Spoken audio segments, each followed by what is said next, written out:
CRPF का जवान घायल हो गया है।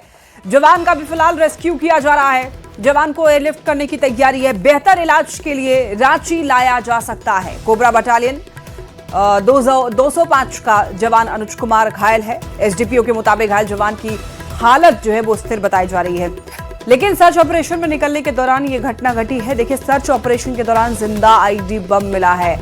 रुपेश जुड़ चुके हैं ज्यादा जानकारी के लिए। रुपेश, सारंडा में एक बार फिर आईडी ब्लास्ट हुआ है जिसमें एक जवान के घायल होने की खबर मिल रही है। कब की ये घटना है और अभी फिलहाल जवान की हालत कैसी है? देखिए, जवान जिला के जो वरीय पुलिस अधिकारी हैं, चाईबासा के एसडीपीओ से जो जानकारी मिली है थोड़ी देर पहले, जवान की हालत खतरे से बाहर है।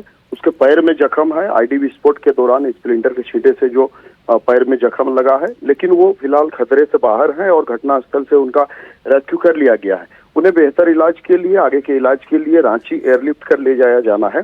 लेकिन अब तक कुछ देर पहले जो अपडेट पुलिस अधिकारियों से मिली है कि अब तक एयरलिफ्ट नहीं किया गया है।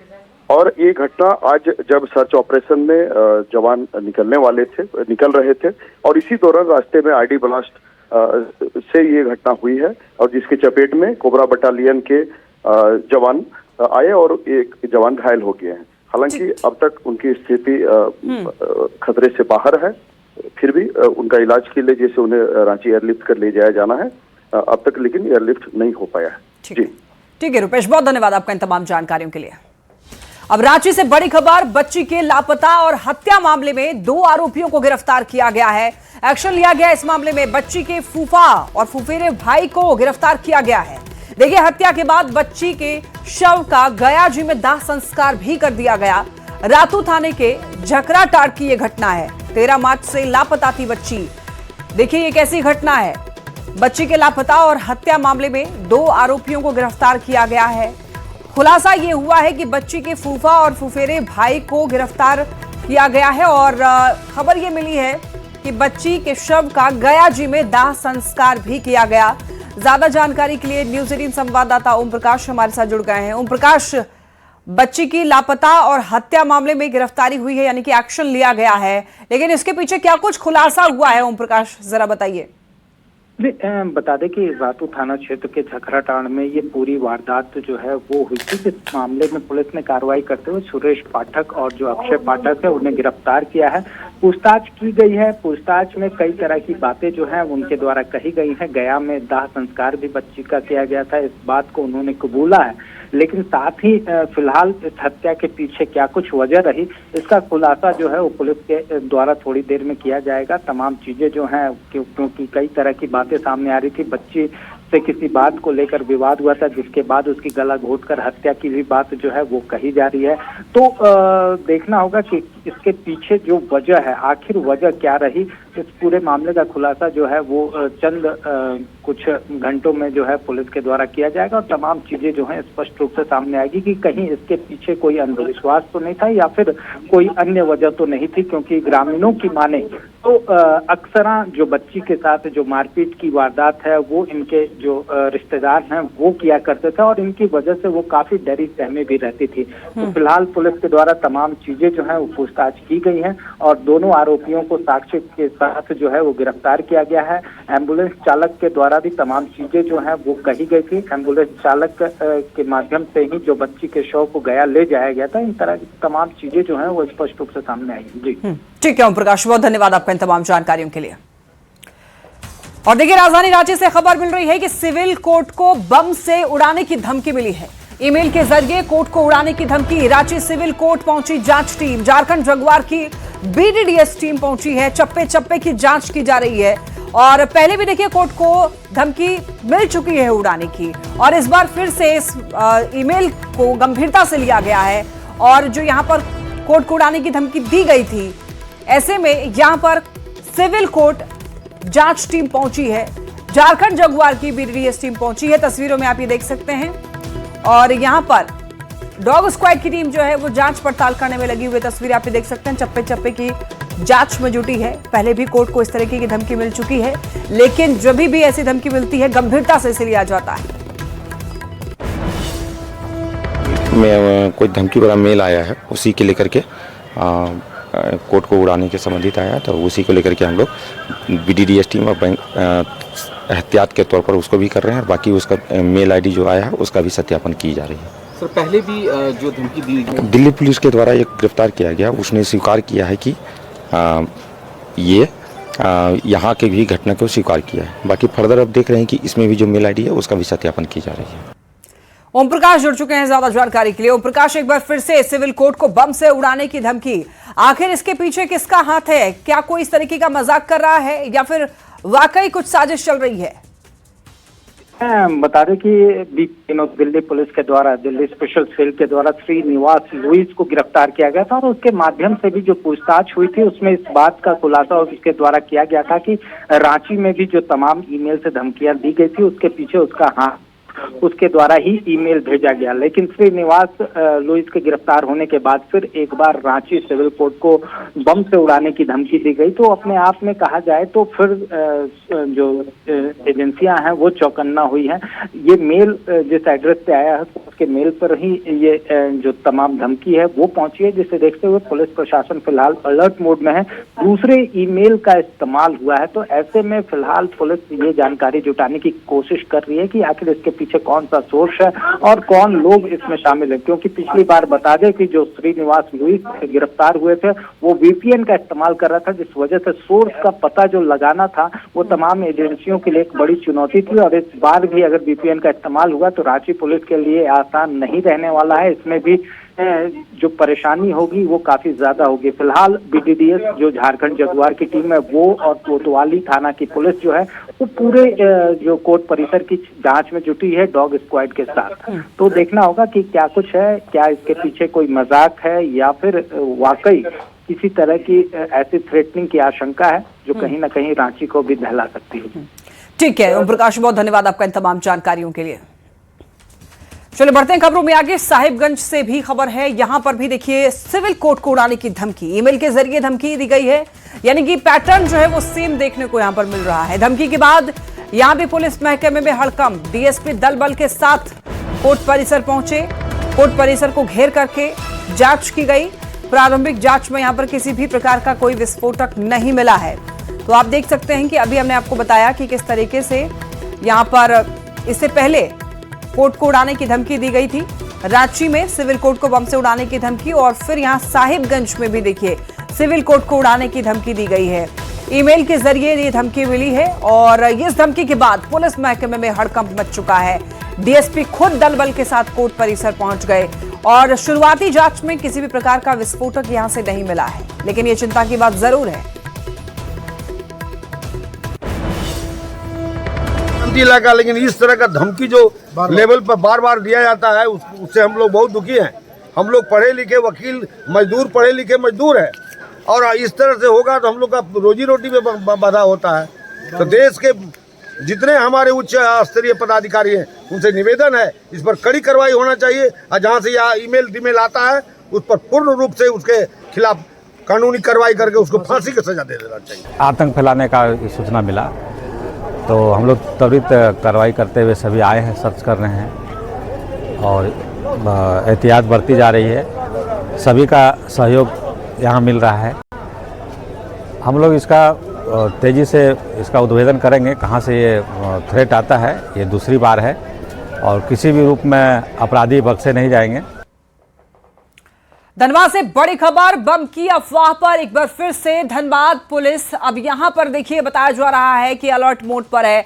देखिए RPF की डॉग स्क्वाड टीम के साथ धनबाद पुलिस ने धनबाद कोर्ट परिसर में सर्च ऑपरेशन चलाया है। कोर्ट परिसर के कोने कोने की तलाशी ली गई है। हालांकि देखिए इस बम की अफवाह को वकीलों ने दरअसल ये जो धमकी दी गई है उसे अफवाह बताया है, और एक बार फिर से लेकिन पुलिस जांच कर रही है, अभियान चलाई जा रही है। फिलहाल कोई भी आपत्तिजनक सामग्री यहां से बरामद नहीं हुआ है। संजय जुड़ चुके हैं ज्यादा जानकारी के लिए। संजय, देखिए बम की अफवाह पर एक बार फिर से यहां पर धनबाद पुलिस अलर्ट मोड में दिख रही है। अभी क्या खबर है, क्या अपडेट है इस मामले में? फिलहाल तो बम के जो अफवाह थे उसके बाद जिला पुलिस प्रशासन जो है पूरी तरीके से कोर्ट परिसर के एक एक कोने की जांच की, डॉग स्क्वाड को मंगाया गया, लेकिन उस दरमियान में किसी भी तरीके कोई आपत्तिजनक सामान नहीं मिले। लेकिन फिर से इस तरह के अफवाह से कहीं ना कहीं कोर्ट परिसर का जो स्थिति है वो बार बार पैनिक हो जा रहा है और जिसके कारण लोग जो है अपने काम में भी नहीं कर पा रहे हैं। लेकिन धनबाद पुलिस जब भी इस बम की रिपोर्ट मिलती है तो वहां पर जाँच करती है और जाँच के बाद पूरी सतर्कता से एक एक कोने की जांच करते हैं ताकि अगर यहाँ कोई गंभीर मामला हो तो उससे किसी तरह के किसी को नुकसान नहीं पहुंचे। फिलहाल अब जो है स्थिति समान हो गई है, कोर्ट परिसर में जो कामकाज अधिवक्ता करते हैं वो सुचारू हो गई है।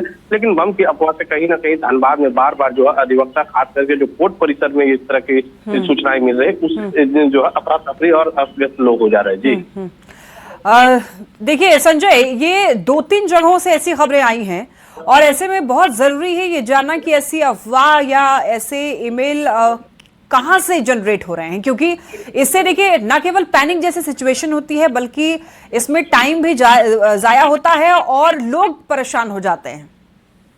जाहिर सी बात है, जब कोर्ट में जो भी अधिवक्ता के पास अपने काम आते हैं, फरियादी आते हैं, मुवक्किल आते हैं तो वो अपने न्याय के लिए कोर्ट परिसर आते हैं। लेकिन बार बार जिस तरह के बम की अफवाह होती है तो कहीं ना कहीं जो न्याय के लिए न्यायालय पहुंचते हैं उन्हें तकलीफ होती है और इससे जो है कोर्ट की सुनवाई जो है वो भी कहीं ना कहीं लंबित हो जाती है। लेकिन ये सबसे बड़ा सवाल है कि कुछ दिनों पहले सूचना आई थी कि जो बम की अफवाह पर फैला रहे हैं उसे गिरफ्तार भी कर लिया गया है। लेकिन फिर से एक बार इस तरह की बम की अफवाह का मैसेज आना और उसके बाद जो है फिर कोर्ट में इस तरह की स्थिति पैनिक हो जाना वो कहीं ना कहीं सवाल है। और वैसे में अब पुलिस को ये चाहिए कि कोई ऐसी टेक्नोलॉजी हो या साइबर टेक्नोलॉजी हो जिससे कि जो इस तरह की सूचनाएं को गलत तरीके से प्रसारित कर रहे हैं उसे पकड़ा जाए ताकि जो कोर्ट का जो समय है वो बर्बाद नहीं हो और साथ ही साथ जो फरियादी मुवक्किल न्यायालय में न्याय के लिए आते हैं उसे उन्हें न्याय मिल सके। ठीक है संजय, बहुत धन्यवाद आपका इन तमाम जानकारियों के लिए। रुक करते हैं अगली खबर की ओर। रामगढ़ से ये खबर है जहां के भुरकुंडा के 2 मुहानी के पास में पुलिस और राहुल दुबे गैंग में मुठभेड़ हो गई है। देखिए, इस मुठभेड़ में राहुल दुबे गैंग का सन्नी सिंह घायल हुआ है। जानकारी ये मिली है कि राहुल दुबे गैंग ने पुलिस पर फायरिंग की थी। इसके बाद जवाबी कार्रवाई के तौर पर पुलिस ने फायरिंग की जिसमें सन्नी सिंह घायल हो गया है। घायल को इलाज के लिए सदर अस्पताल में भर्ती कराया गया है। इसके बाद रिम्स रांची रेफर कर दिया गया है। मुठभेड़ के बाद एसपी और पतरातू एसडीपीओ समेत कई थाने की पुलिस मौके पर पहुंची। जानकारी के मुताबिक पुलिस की टीम हथियार बरामद करने के लिए गई हुई थी, तभी यहां पर राहुल दुबे गैंग का ये सन्नी जो है वो पुलिस पर फायरिंग करता है और इसके बाद जवाबी कार्रवाई के तौर पर पुलिस के द्वारा फायरिंग होती है जिसमें कि वो घायल हो जाता है। ये तस्वीरें आप देख सकते हैं, क्राइम सीन की ये तस्वीर आपके सामने टीवी स्क्रीन पर है। यहाँ पर आप देखिए सन्नी सिंह के पैर में गोली लगी है, अब ये घायल हुआ है, पुलिस के हिरासत में है। पुलिस इससे पूछताछ करने में अब जुटी हुई है। भुरकुंडा 2 मुहानी के पास मुठभेड़ की कुछ तस्वीरें आप देखिए। यहाँ पर पुलिस प्रशासन काफी ज्यादा एक्शन में दिखाई दे रहा है। क्षेत्र में राहुल दुबे और अन्य आपराधिक गिरोह के द्वारा यहाँ पे जो कार्य चल रहा है उसमें लोगों से लेवी मांगी जा रही थी और एसआईटी टीम को कुछ सूचना प्राप्त हुई कि भुरकुंडा थाना क्षेत्र में कुछ सक्रिय संदिग्ध व्यक्ति है जिसकी गतिविधि है। जैसे ही यहाँ पे वो आए उनकी गाड़ियों पे ताबड़तोड़ अपराधी के द्वारा गोली चलाना शुरू कर दिया गया और ये सब लोग तुरंत इन्होंने अपने आप को बचाव किया। हमारे पास एक पेशेंट आया सनी सिंह नाम से, पिताजी का नाम लेट धनंजय सिंह, जो हमारे पास सीसीएल गिद्दी से रेफर होकर के आए। उनके राइट पांव में घुटने के नीचे गोली लगने का निशान था।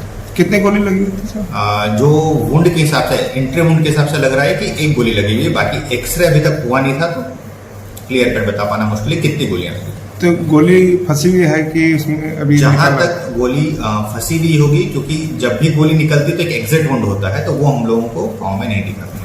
रामगढ़ पुलिस की राहुल दुबे गैंग के साथ सुबह सुबह भुरकुंडा थाना क्षेत्र के दुमहानी के पास मुठभेड़ हुई है और अभी न्यूज 18 की टीम ग्राउंड जीरो पर आप देख सकते हैं ये गाड़ी है जिस पर पतरातू थाना प्रभारी, भदानी नगर थाना प्रभारी, भुरकुंडा थाना प्रभारी और पतरातू इंस्पेक्टर सवार थे, जिस पर अपराधी सनी सिंह ने गोलीबारी की। जवाबी गोलीबारी में सनी सिंह घायल हुआ जिसे पुलिस से अभिरक्षा में सदर अस्पताल रामगढ़ भेजा गया। इस तरफ देख सकते हैं रामगढ़ एसपी, पतरातू एसडीपीओ और सभी थाना क्षेत्र की पुलिस भी यहाँ पर पहुंची है। पूरे एरिया को यहाँ पर देखते बैरिकेडिंग किया जा रहा है। इस तरफ दिखाना चाहेंगे अपराधी द्वारा यहाँ पर जो गोलीबारी की थी वो पिस्टल जो है वो देख सकते हैं यहाँ पर है, एक पिस्टल वहाँ पर है और बैग भी यहाँ पर छोड़ा गया है। ये रामगढ़ पुलिस की बड़ी कार्रवाई मानी जा रही है। हाल के दिनों में यहाँ पर राहुल दुबे गैंग द्वारा रंगदारी के लिए लगातार जो है गोलीबारी की घटनाओं को अंजाम दिया जा रहा था। और रविवार की बात करें तो रामगढ़ पुलिस ने राहुल दुबे गैंग के 7 अपराधियों को हथियार के साथ गिरफ्तार किया था। यह पुलिस की बड़ी कामयाबी मानी जा रही थी। आज सुबह सुबह यहाँ तड़के जो है रामगढ़ पुलिस के साथ राहुल दुबे गैंग की मुठभेड़ हुई है। पुलिस ने कहीं न कहीं यहाँ पर जवाबी कार्रवाई में अपराधी सनी सिंह को यहाँ पर गोली मारी है और ये इसके बाद जो है अपराधियों में यहाँ दहशत का माहौल देखा जा रहा है। जावेद खान, न्यूज़ 18 रामगढ़।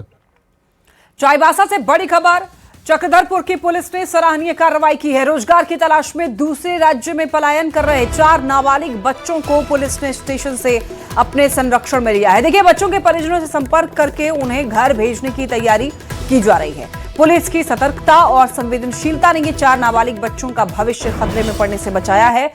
और जानकारी के मुताबिक गोइलाकेरा और टोंटो थाना क्षेत्र के 4 नाबालिग बच्चे रोजगार की तलाश में अपने घर से पलायन कर आंध्र प्रदेश जा रहे थे। पुलिस ने सभी 4 नाबालिग बच्चों को बाहर जाने से रोका है। पुलिस ने काफी सराहनीय कार्रवाई की है। यहां पर 4 नाबालिग को स्टेशन से ही अपने साथ स्टेशन से संरक्षण में लिया, परिजनों से संपर्क किया गया और उसके बाद उनको घर भेजा जा रहा है और इसकी तैयारी की गई है। 4 बच्चों का भविष्य बचा लिया है पुलिस ने।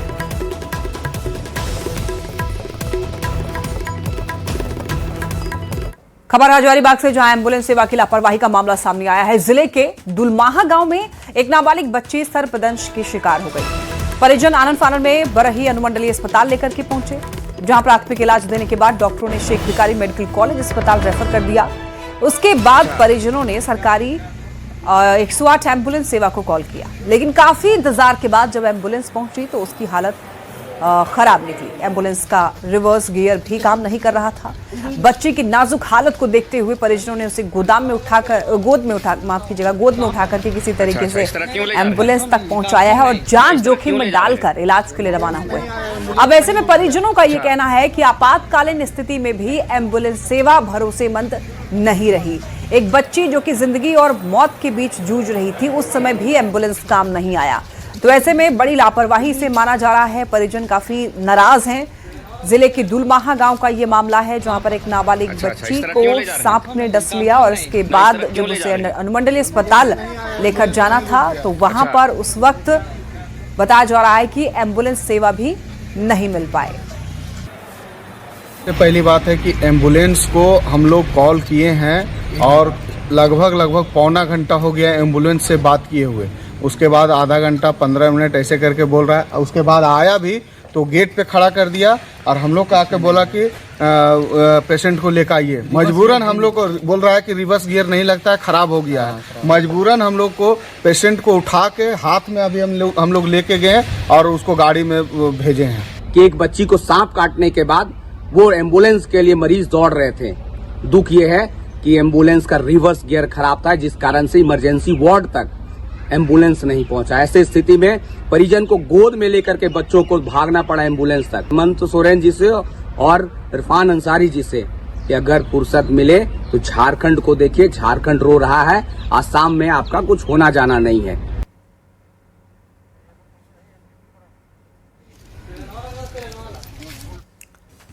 रामगढ़ से अब खबर, देखिए यहां पर इस्पात स्पंज आयरन फैक्ट्री में फर्नेस फटने से हादसा हुआ है। हादसे में 9 मजदूर गंभीर रूप से घायल हो गए हैं। घायलों को निजी अस्पताल में भर्ती कराया गया। अब इस घटना के बाद ग्रामीणों ने फैक्ट्री के मुख्य गेट को जाम कर दिया। ये घटना रामगढ़ थाना क्षेत्र के अरगड्डा में हुई है। तस्वीरें आप ये देख सकते हैं, यहाँ पर काफी आक्रोश देखने को मिल रहा है, चूंकि 9 मजदूर घायल हो गए हैं। बड़ी लापरवाही से माना जा रहा है। यहाँ पर बताया जा रहा है कि अस्पताल में भर्ती कराया गया है जिन लोग घायल हुए हैं। घटना के बाद ग्रामीणों ने फैक्ट्री के ही मुख्य गेट को जाम कर दिया और यहां पर प्रदर्शन करते हुए लोग दिखाई दिए। तो हम लोग को सूचना मिला है, सिर्फ अभी पूरा जानकारी जला हुआ और गंभीर लोग है काफी, और इसका व्यवस्था बहुत खराब शुरू से रहा है। आसपास के लोगों के शोषण से लेकर पूरा इसका किसी तरह का सुरक्षा नहीं है, सभी लोग जानता है। और ये पुलिस प्रशासन आ ही जाए कि डरा धमका कर काम लेने का काम, और इसका वेतनमान भी हमको लगता है और भी अगल बगल में प्लांट है। बड़ा चीज़ है कि अब इतना बड़ा प्लांट चल रहा है, एम्बुलेंस की भी व्यवस्था नहीं थी, यहाँ स्थानीय लोग अपना गाड़ी ला के पेशेंट को हॉस्पिटल पहुँचाए। धनबाद से बड़ी खबर, मुनिडीह में जहरीली गैस से मौत का मामला। देखिए, गैस प्रकरण में एक और व्यक्ति की मौत हो गई है और अब तक कुल 4 लोगों की मौत हुई है।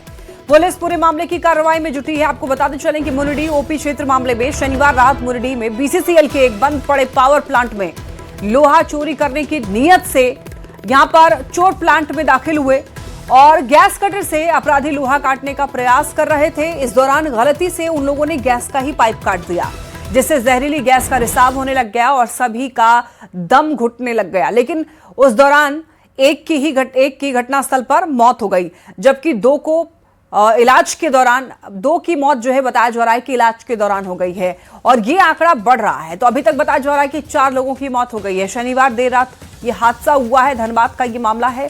मुनिडीह में देखिए जहरीली गैस से मौत का मामला। दरअसल ये चोर अंदर घुसे थे गैस प्रकरण में। एक और व्यक्ति की मौत की खबर मिल रही है। बताते चलें आपको, खबर ये मिल रही है मुनिडीह ओपी क्षेत्र मामले में शनिवार रात बीसीसीएल के एक बंद पड़े पावर प्लांट में लोहा चोरी करने की नीयत से चोर अंदर घुसते हैं और गैस कटर से अपराधी जो हैं वो लोहा काटने का प्रयास कर रहे थे, लेकिन गलती से उन्होंने गैस का ही पाइप काट दिया।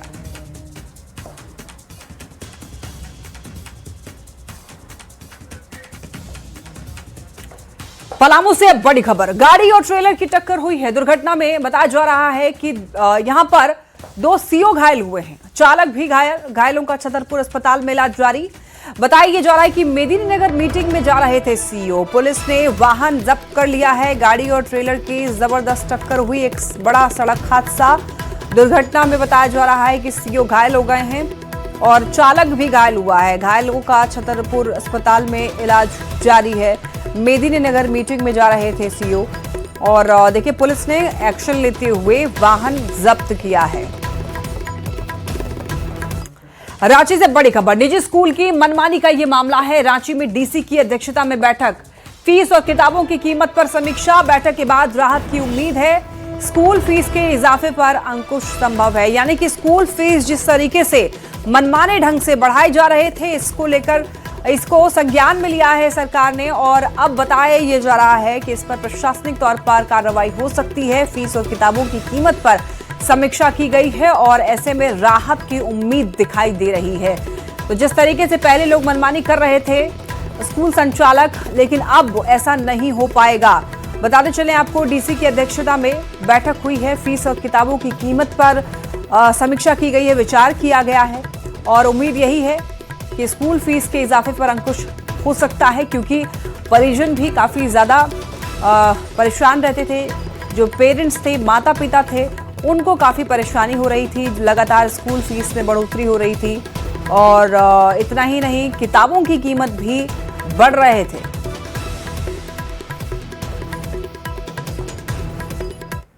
यहाँ रुकने छोड़